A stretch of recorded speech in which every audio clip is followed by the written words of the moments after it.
Hello po sa inyong lahat. Isang magandang umaga po sa inyong lahat. Ngayon po ay 25 ng Setyembre 2025 anyo. At ang oras po ngayon dito sa Los Angeles, California ay alas 6:43 ng umaga. Araw po ngayon ng Huwebes. At nais ko po mag-vlog mga kababayan, mga minamahal, patungkol po dito sa sinabi ni Erwin Tulfo. Opo. Yung bending the law. Yan po. Madalas kong talakayin dito sa vlog ko yung batas. Opo. At natutuwa ako dahil ay alam ko na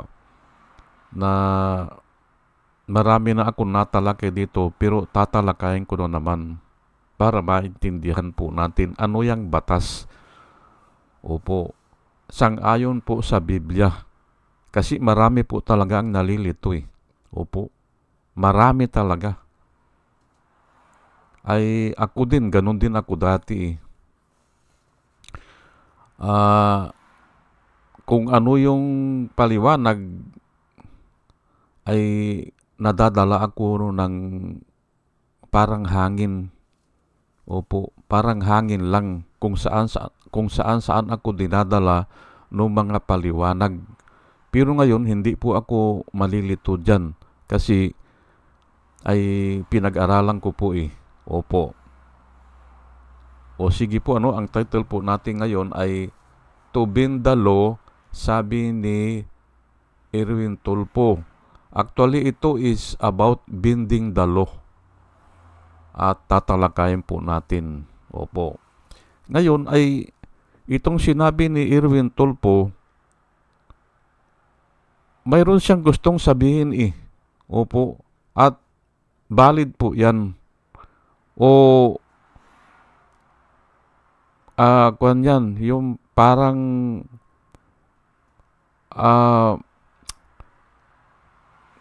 justified yan. Justified. Opo. Kung ako ang tatanungin. Kaya lang hindi niya maipaliwanag ng maigi. Opo. Pero alam ko sa ibang banda, yung mga tao ay nakukumbinsi naman.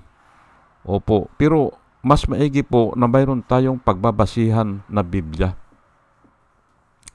At ito po ay hindi pwedeng baliwalain po eh. Sige, at umpisahan na natin. Ang gagamitin ko po ay ito lang, itong isang verse lang. Mark 2 verse 27. Then he said to them, si Jesus Christ po ang nagsasalita nito, the Sabbath was made for man, not man for the Sabbath. Yan po ang sabi niya. Ito, Sabbath law po ito eh. Yung Sabbath law nila, walang magtatrabaho. Opo. Kahit na nga na magbitbit ka ng pan mo eh, ng higaan mo, hindi pwede. Kahit magsaing ka, hindi pwede. Walang magtatrabaho. Ayan po ang Sabbath law. Ngayon, ito si Jesus Christ, nagpapagaling po ito na may mga sakit eh, sa Sabado. Yun, kini-question siya dito na bakit hindi siya sumusunod sa batas. Ayan po ang kwento dyan. Ngayon, ang sagot niya, then he said to them, the Sabbath was made for man, but not man for the Sabbath. Ayan po. Sabbath law po yan, kaya lang hindi nakalagay dito. Pero sa iba, nakasulat na, the Sabbath law was made for man, but not for the Sabbath. But not man for the Sabbath. Ngayon ay basahin ko lang po yung magkakasunod na talata o verses para mas maintindihan po natin. Pero dito po ito nakasintro sa Mark chapter 2 verse 27 para maintindihan lang po natin kasi kinuwento ko lang sa inyo eh. Pero basahin ko na lang The Pharisees said to him, "Look, why are they doing what is unlawful in the Sabbath?" Unlawful nga hindi ba? Unlawful po yun, yung ginagawa ni Jesus Christ. Ayan, binasa ko na, hindi ba? Para maintindihan po natin. Unlawful yung magpagaling ka ng may sakit sa Sabado. Ayan po. Ay ano ang sagot ni Jesus Christ? He answered, "Have you never read what David did when he and his companions were hungry and in need?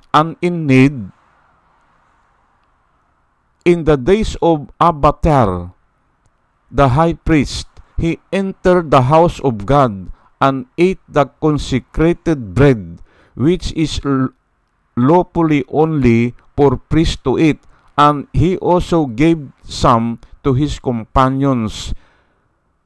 Then he said to them, the Sabbath was made for man, not man for the Sabbath. So the Son of Man is Lord even of the Sabbath."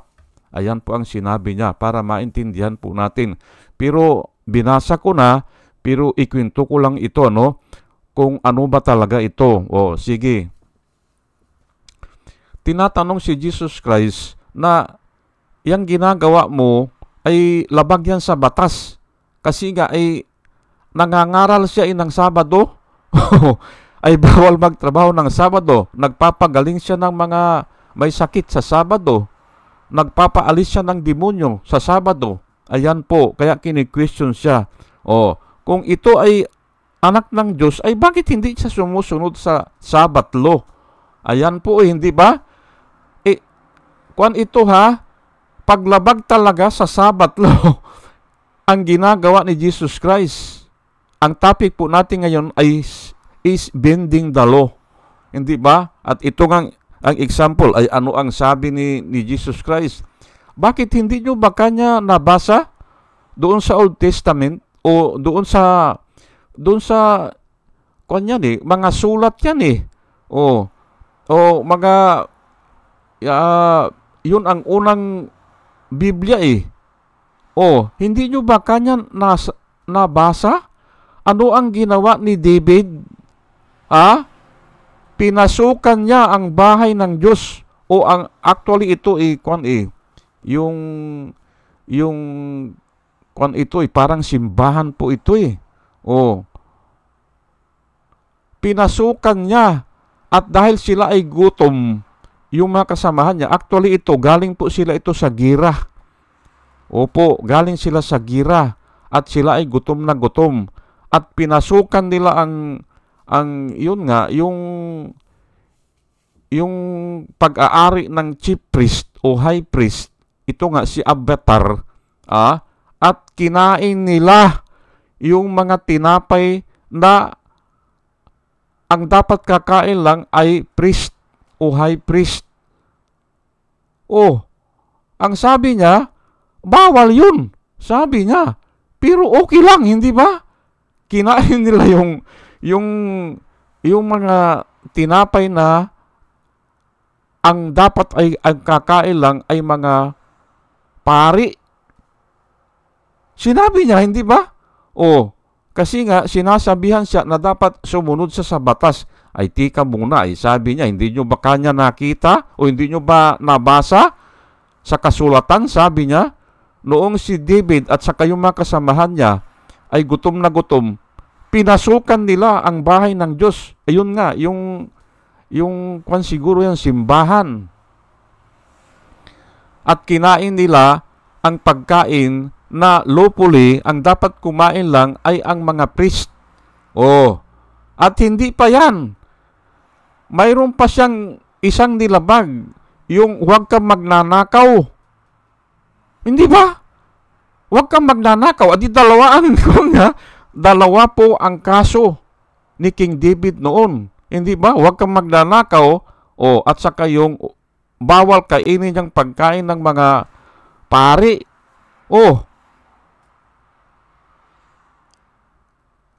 And also gave some to his companion. Pinakain niya yung grupo. Ay aywan ko lang, ay mga sundalo po yan kasi nga galing ng gira Gutom na gutom, ayan, pinakain pa niya yung mga companions niya. O, mga escort niya siguro, o mga presidential command siguro. O, hindi ba? O, ngayon, ang sabi niya, then he said to them, the Sabbath was made for man. O yung batas, ginawa para sa tao. At hindi na ang tao ay ginawa para sa batas. Yan po ang sinabi niya dyan. O, so, the Son of Man is Lord even of the Sabbath. Ayan ang sinabi niya. Ngayon, ay paglabag po ito, hindi ba? O, ano ang sinasabi ni Erwin Tulfo? Bending the law. Pwede po yan Pwede po, hindi ba?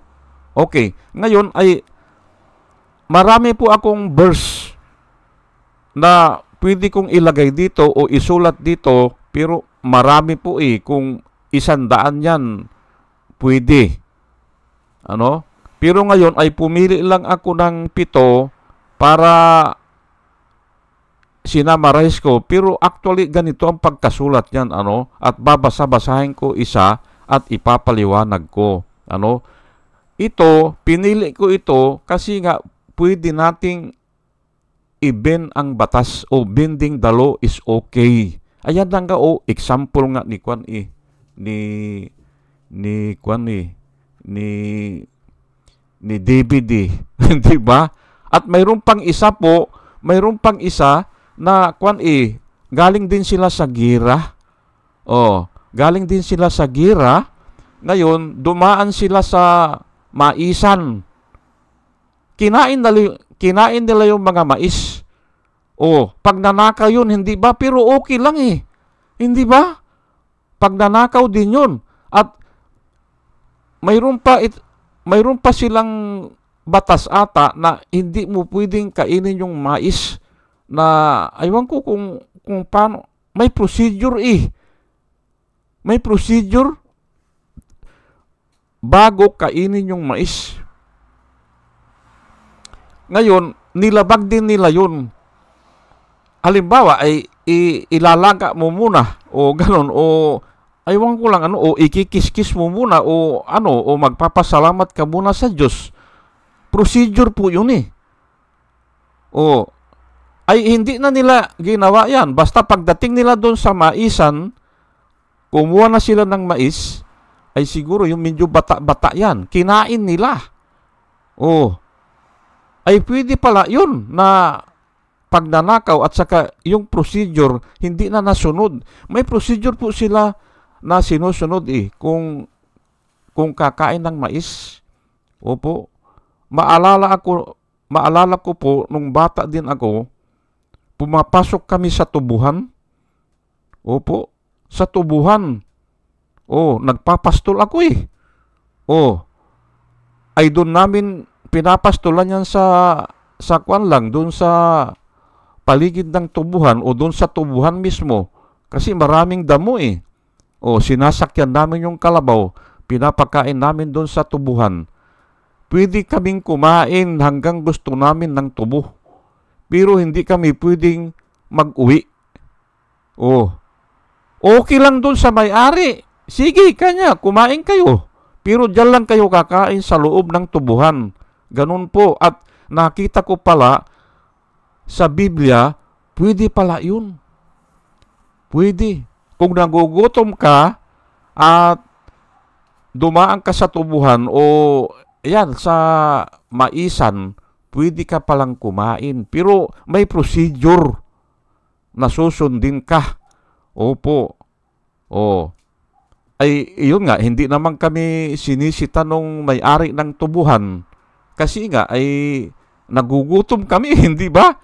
Ay simple, makaputol ka ng 2 o 3 tubo. Yun na yun. Parang almusal mo na. O tanghalian mo na. Hindi ba? Punta ngayon tayo dito sa mga verse na sinamarize ko para maintindihan po natin at ipapaliwanag ko na kasabay ng pagbasa. Ayan po, nakikita nyo po yan, yung 7. Ayan, pinili ko po ito para maintindihan natin na ay yang batas, wala yan eh. Wala yan. Opo. Walang kwinta yan. Opo. Okay. Ang una ay the law was added or was given or was promulgated because of the transgression. Ayan po. Sino po ang lalaban dyan? Hindi nyo pwedeng i-contradict yan. The law was given to Moses because of the transgression. Pero, but men existed before Moses, hindi ba? Pero walang batas.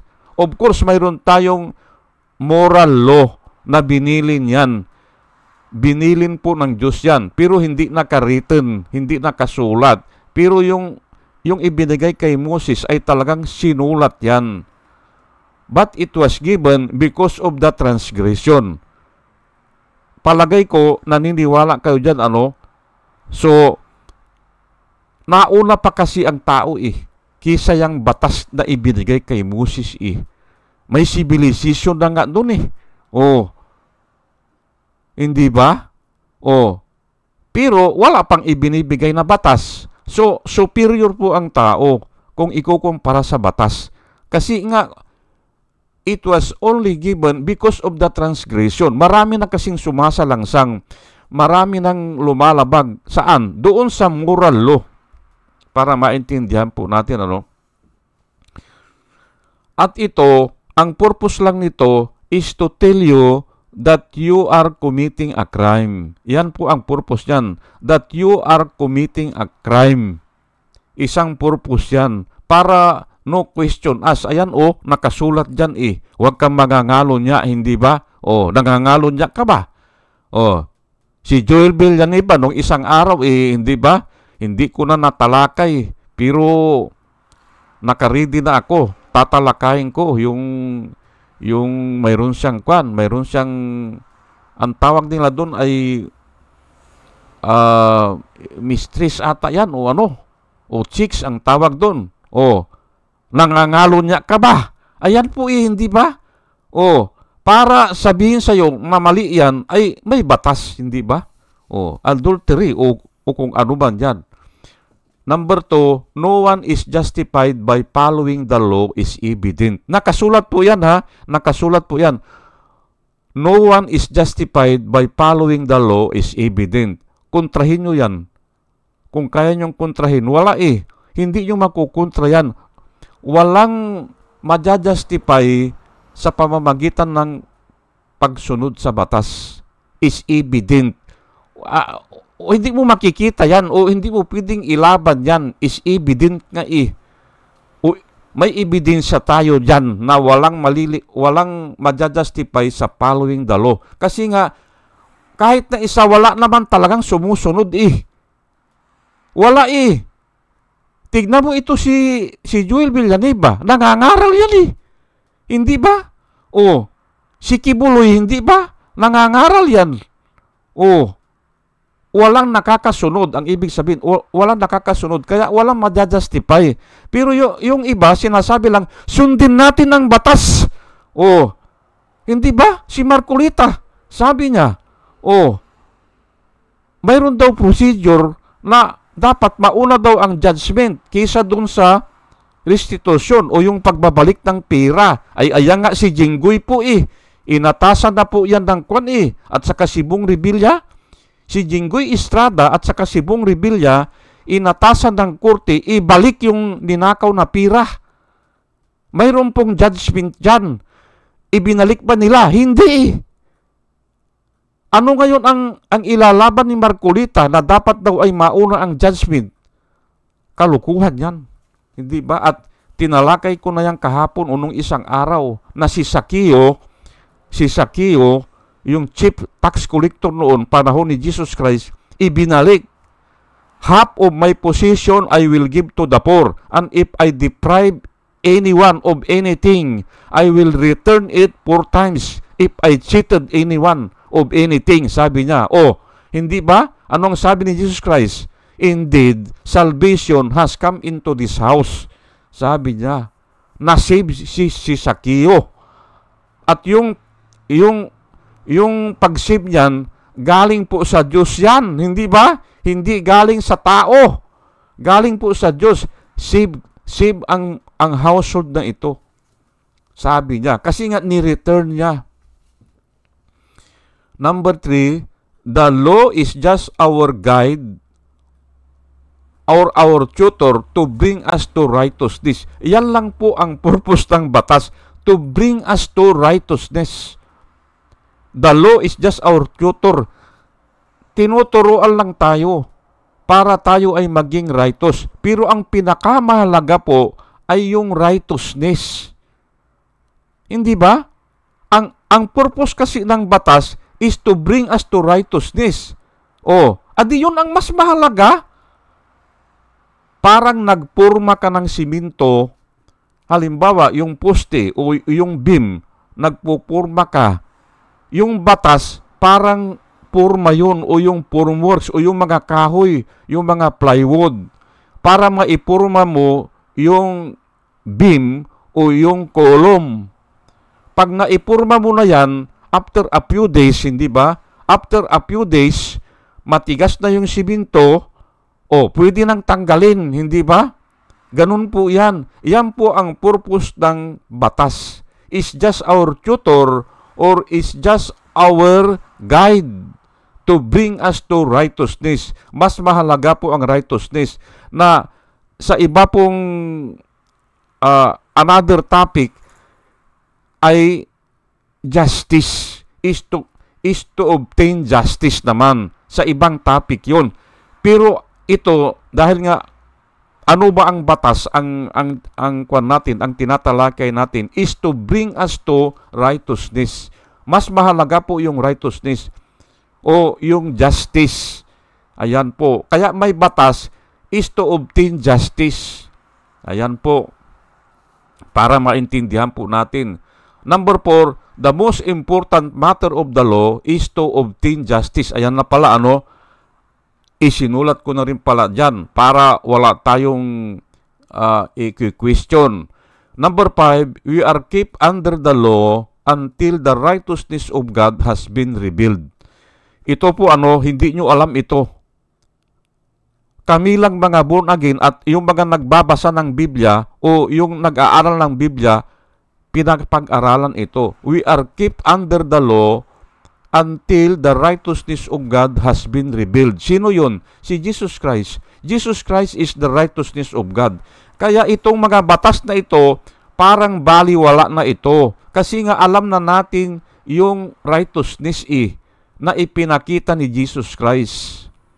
Ipinakita na niya, ngayon, ay yung iba ay gustong daw sundin pa ang batas. Ay wala nga makakasunod dyan sa batas Nagsisinungaling ka ba? Nangangalunya ka ba? Nagnanakaw ka ba?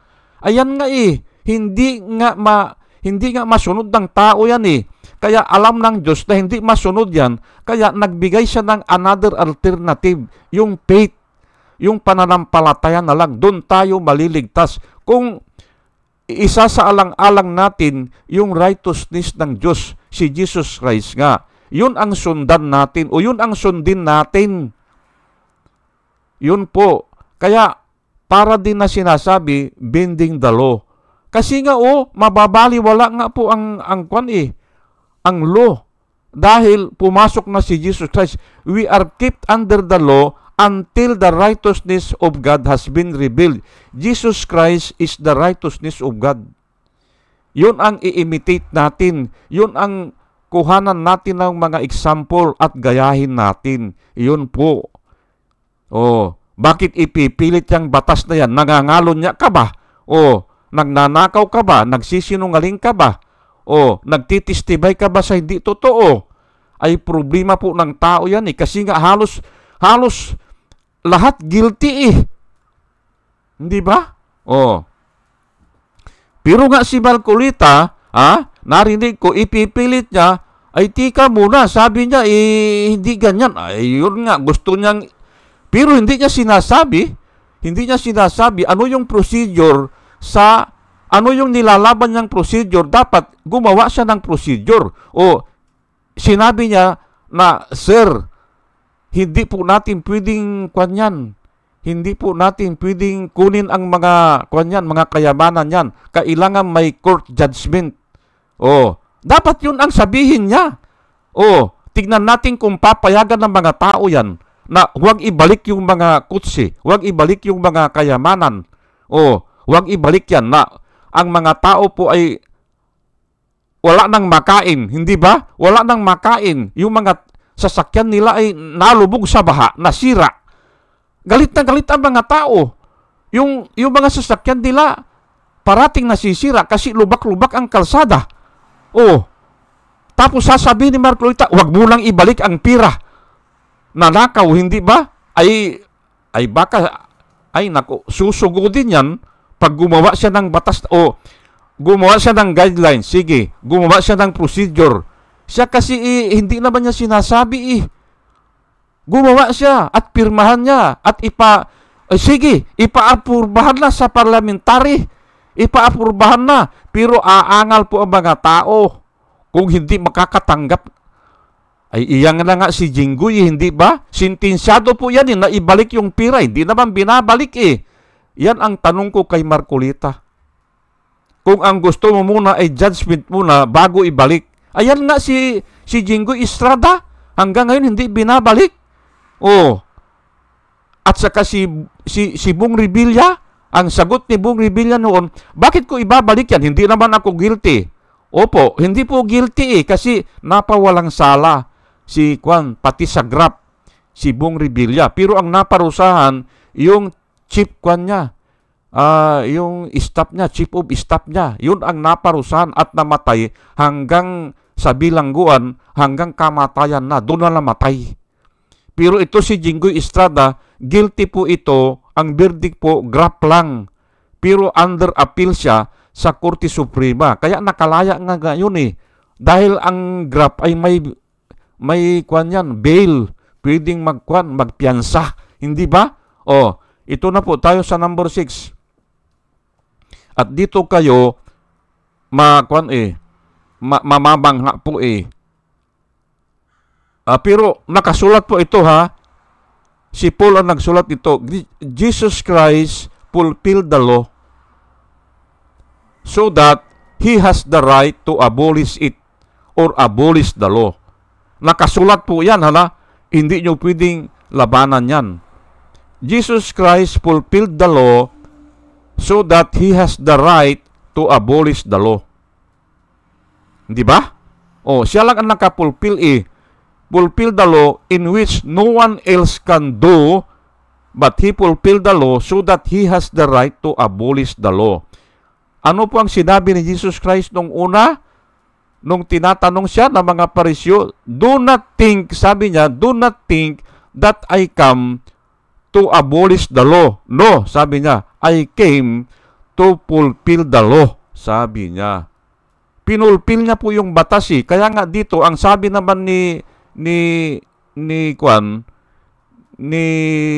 Paul, ni Apostle Paul, Jesus Christ fulfilled the law so that He has the right to abolish the law. Pwede niyang i-abolish yan. Kaya nga lang hindi pwede kasi mayroong ang iba gustong sumunod at sila ay hahatulan. Kaya nga hindi pwedeng tanggalin. Sila ay hahatulan sa pamamagitan ng batas. Kaya hindi pwedeng alisin yan hanggang sa wakas. Ayan po ang nakasulat sa Biblia.